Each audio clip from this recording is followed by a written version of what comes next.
For your viewing pleasure, this broadcast of the Municipal Council meeting of Alpena is made possible by the funding provided by the City of Alpena. Thank you for your generosity.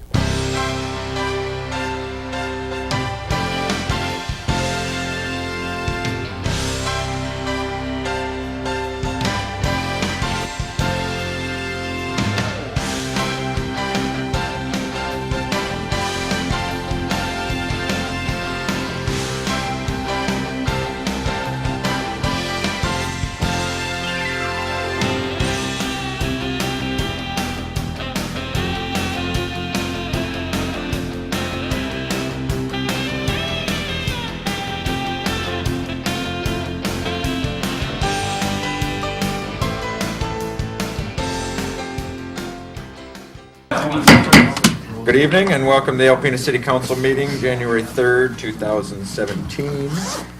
Call the order, please. Johnson? Here. Nielsen? Here. Nowak? Here. Sexton? Here. Walagora? Here. Please rise for the pledge. I pledge allegiance to the flag of the United States of America and to the republic for which it stands, one nation, under God, indivisible, with liberty and justice for all.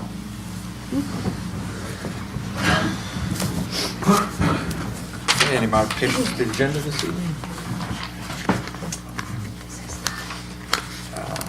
Approval of the minutes for regular session December 19th, 2016. Any issues, modifications? Citizens appearing before council on agenda and non-agenda items are allowed 5 minutes each to address your concerns. It's the only time during our meeting this evening that you're allowed to address council. If you'd like to, please come to the podium and state your name and address for our records.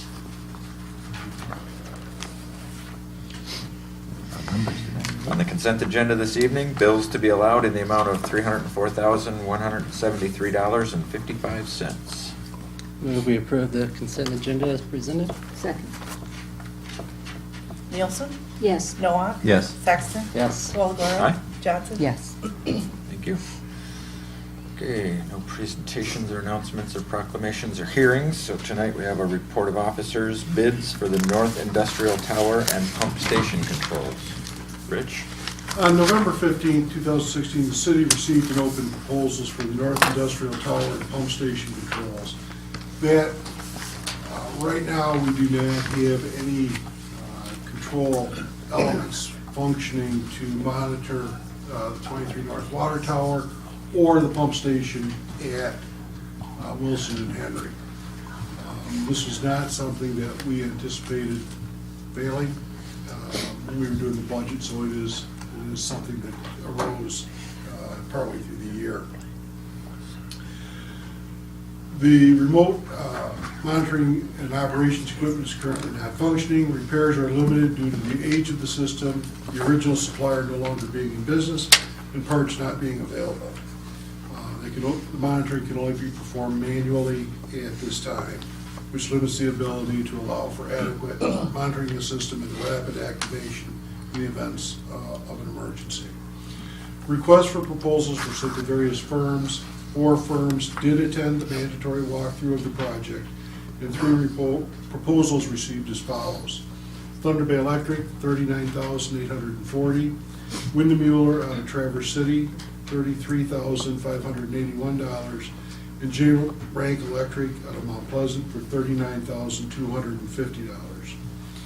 When we got these bids in, I sent them down to Mike Collins, who is the water plant manager, for his review, and his memo is attached. But after review of the proposals by Mike Collins and myself, it is recommended that Thunder Bay Electric be awarded the contract. Thunder Bay Electric is currently working on or has completed 2 similar projects that will interconnect with this operating system.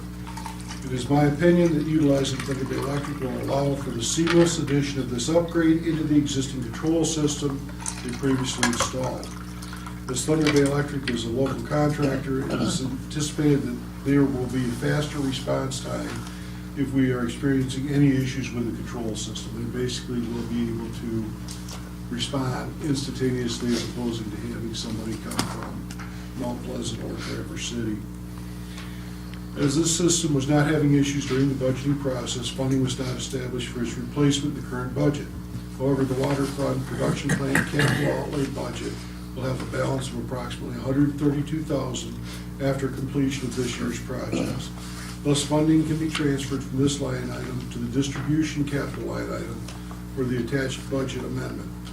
It's my recommendation as city engineer that the project be awarded to Thunder Bay Electric for the proposed price of $39,840. Anyone, any comments or questions for Rich? Yeah. You had some. Go ahead. Okay.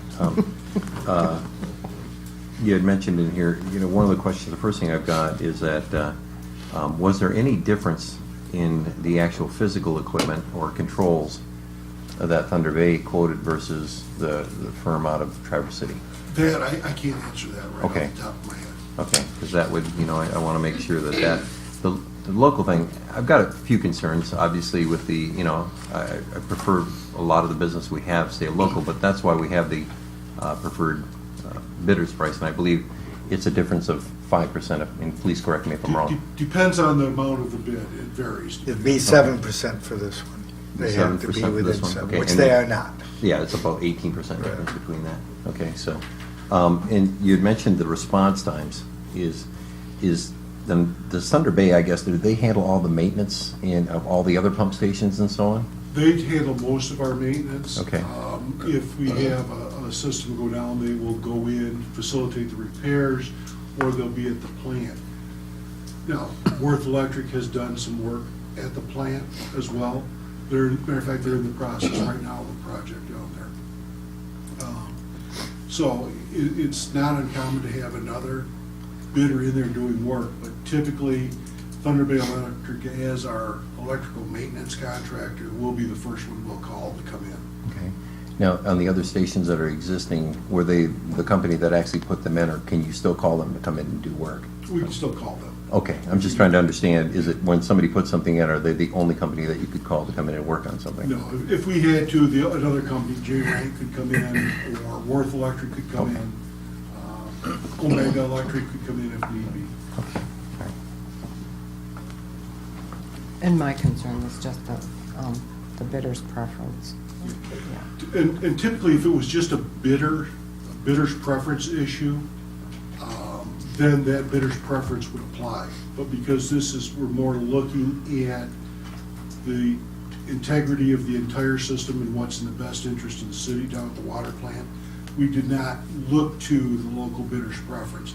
This was our recommendation based on the qualifications and the information they submitted as part of the bid. Local bidder's preference is more of a, easy for maybe you to say, not me, obviously, is really often more of a dollars and cents issue. The fact that the bids are close, if you're within that percent in your local, you can get it if you reduce your price down to that lowest. This, not only did it not meet that, but the issue was not dollars and cents. It was, as Rich said, looking at the system as a whole, who has done work previously that this is going to interconnect with, so that we have a seamless an operation of not only the installation, but then ongoing service and maintenance that may be needed. So it was looking at different factors than we often will look at with the bidder's preference, local bidder's preference.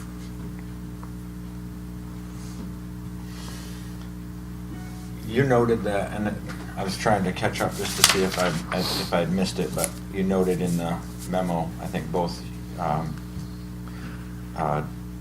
you and Mr. Collins did, that who the programming subcontractor were except for Windmill, or is that because they do their own? Did you say that they do their own I program? believe so. I get it. I mean, I certainly understand wanting to probably have the least amount of different companies coming in and having, because it's, obviously there's a lot of different equipment and things being used by the water plant all over. This is not something, I mean,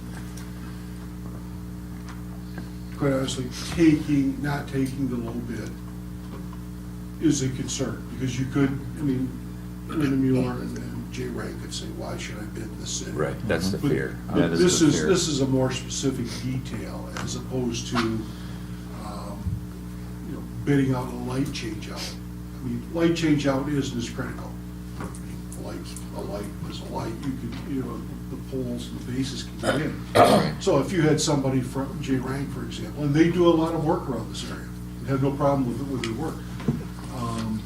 But it's just that this is more specific, and quite frankly, it's gonna take some time tweaking it and getting it all working right, and we want that local expertise to assist in that.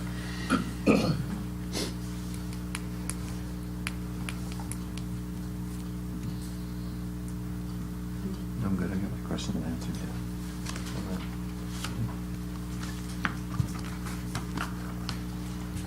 Anyone else? Questions or comments? All right. Anyone want to take action on this? I knew you were gonna say that. Sorry. Anybody? We could stick Anybody around else? if you like. Move I to- guess we don't. Go ahead, no, I'm not gonna. Do we have a make lot of, motion. are we struggling with this? Is that what the issue is? I am, Not I'm, me. and I think I explained what I'm struggling with a little bit, is that, the multiple bids and so on out there. My fear is exactly what you explained, is that sometimes if we do this, then we start getting less bids, and all of a sudden, we've all seen that when we get a single bid on something like that, I understand their point, but when we get a single bid, then obviously there's a lot of times that it's less savings for the city overall. So that is my concern, same as you explained. I guess I would have maybe, understanding what you and Colin's issues are with wanting to make sure that it's somebody local, I guess maybe I would have preferred that we didn't include an outside source in the bidding process at all. Well, we, You know what I'm saying? I mean, when we put the I'm bid not documents saying- together, we send them out to all the eligible per our purchasing policy. Right. And otherwise, literally, I could be standing here with one bid. Yeah. And then we'd be on the flip side of it, because, but, we try to advertise it to the various entities. Certainly, and for good reason. But if we're not going to, I guess maybe a question that I hadn't really considered until now is that the difference is about a little less than $6,000 between the lowest and the one that you'd like to take. And so what would that threshold be in order to say, okay, it's really not that important now? You know what I mean? I think that's a judgment call Yeah. on each bid. So- Well, I think it's a good thing that we're not taking the lowest bidder. I think, as a citizen, I get a little worried when governments always take the lowest bidder every single time, because that makes you think everything's motivated by money and finances. So, I appreciate that you look at this as a better fit. Besides that, I take the local bidder anyway. I don't care if they're cheaper or not, but I know that's not the issue. So, no, but I appreciate you finding, the bidder that works the best, whether they're cheapest or not. And like I said, this is more specific because it is programming, it is interfacing with other stuff. Yeah. If it was, a light change out, I wouldn't be as concerned having a third party or, an outside of the city. And I certainly appreciate that, because I doubt that you would write this memo and make that recommendation. Either you or Mike Collins would even make that, and Greg supported if it didn't have merit to it. So I really don't have an issue. I just kind of wanted to just follow through and kind of get an idea of where we were at, so. In my mind, the integrity of the system would be something you would know, only you would know better than any of us. And if you say that the integrity of the system could be at risk, if we have people who don't know the system, it seems to me it's money well spent just to keep it up and running and operating the way it should be. So it's a small amount of money in the long run. I think we should consider that as we make our decision. Phrase that into a motion. All right, I move that you award the contract, and I've even forgotten you, for upgrades on the controls and automation to Thunder Bay Electric for $39,840. Second. Thank you. When you're ready, Karen. Noah? No. Sexton? Yes. Walagora? Aye. Johnson? Yes. Nielsen? Yes. Thank you, Rich. That's Okay, next up, communications and petitions. We have Jim Klarich, Economic Development Director for Target Alpena, and his annual report. Thank you, and Happy New Year. Happy New Year to you. June of 2017. I didn't think I'd live till 30, let alone 2017. So you got a new hairdo for the new I year. know, man, it's weather, it's a weather do. Anyway, in your package, I have just a quarterly report update on some of the activities in the area. And one of the things I always touch on is our unemployment rate. We continue to consistently post the lowest unemployment rate in Northeast Michigan, which is really good. And it's amazing when I look back over the last 5 years how far we've come in that regard. I think in 2011 we were pushing unemployment rates about this time of year someplace in the 12% region, and now we're at I think we're floating around 5.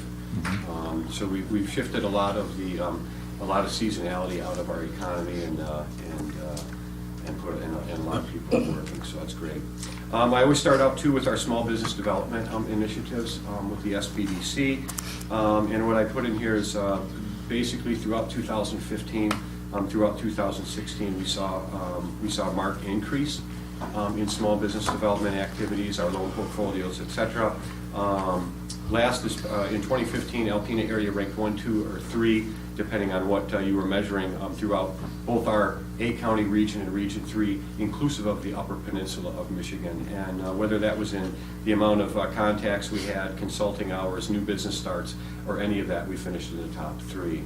And those stats really held up throughout 2016 as well. So if you look down the sheet, you'll see Alpena County numbers, basically clients served at 128 hours, prep and contact 826, business starts 12 across the county, 35 new jobs, and capital formation just under 1.3 million. City of Alpena, we had 55 clients, 411 hours, 3 business starts, 7 jobs, and capital formation just over $200,000. So it was a good year for us in that regard. Obviously, a big part of what we do is business recruitment to our small business development initiatives. We are working through various projects that we do hope will become realities this next year throughout the area. We're obviously working with a lot of real estate agents, both whether they're local, whether they're regional, whether they're statewide, or whether they're national. We're involved in all of those with a lot of people from those areas. One thing that's very intriguing that I put in the report to you is where in the past we've been asked to, hey, find me, or our footprint is 2 acres, or our footprint is 5 acres, or our footprint is, like in case I'm under 20 acres, find me those types of pieces of property.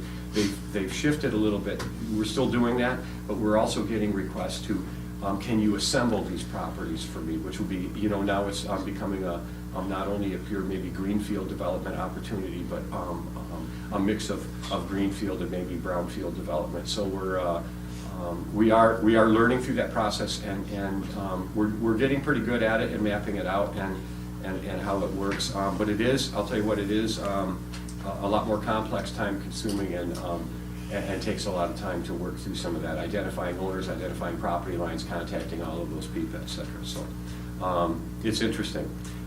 We have been, I did put it in the report for you guys, we have been, prior to the Kmart's announced closure, we have been working with CBRE and having discussions with those guys on maybe the who, what, we all know where the where is, and that kind of thing, and what will play out. But we're hopeful this next year that we'll see some movement, some positive movement in that on that particular piece of property.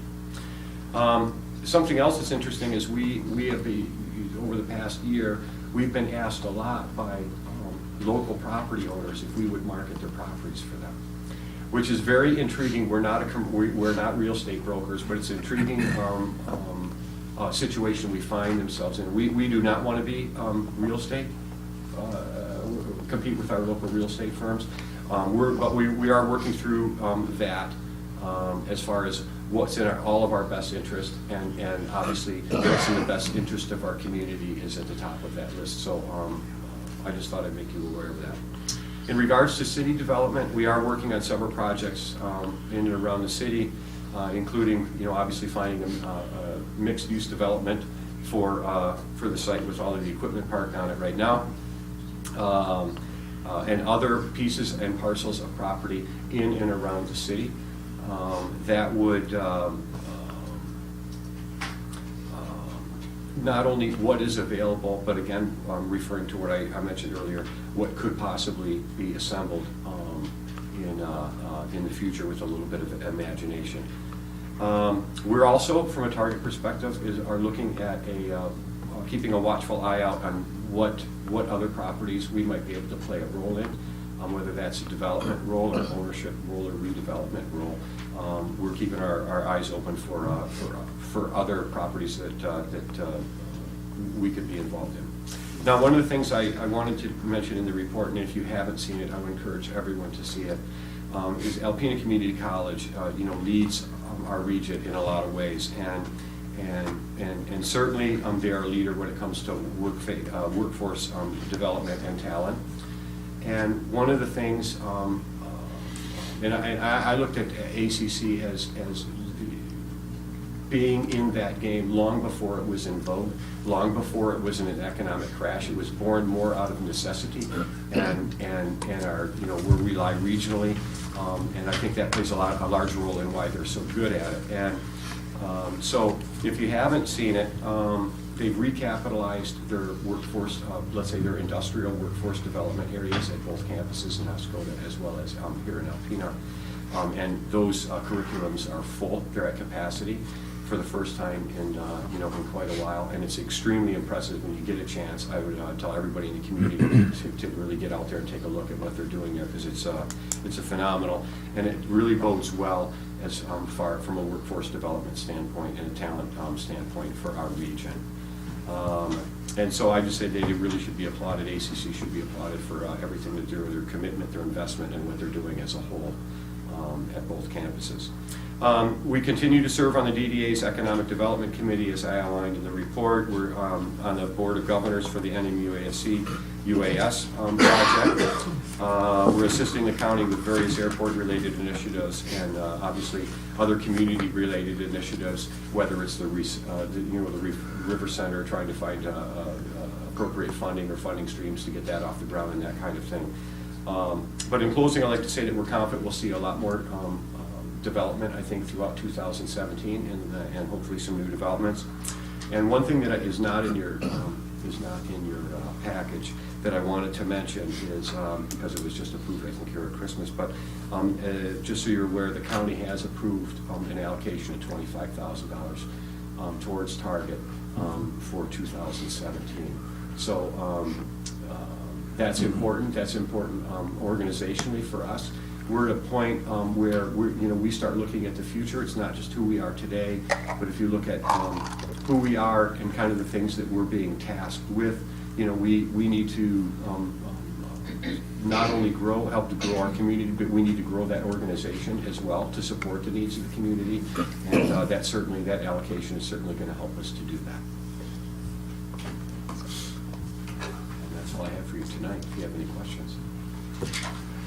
You were, I guess, just with your positive comments about ACC, I would assume that my answer may already be answered, but or my question might already be answered. But you've spoken many times about the fact that we have a lack of people. We don't have a lack of jobs. We have a lack of people. Do they seem to be mirroring what your office says we need when you say we need people?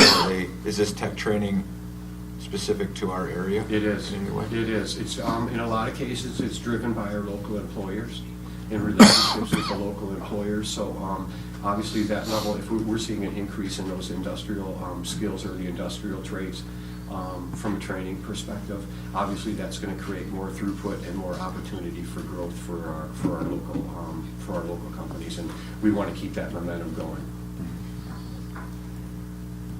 Thank you, Jim. Thank you very much. Thank you. the agenda. I will be adjourned. Second. You are watching All About Alpena.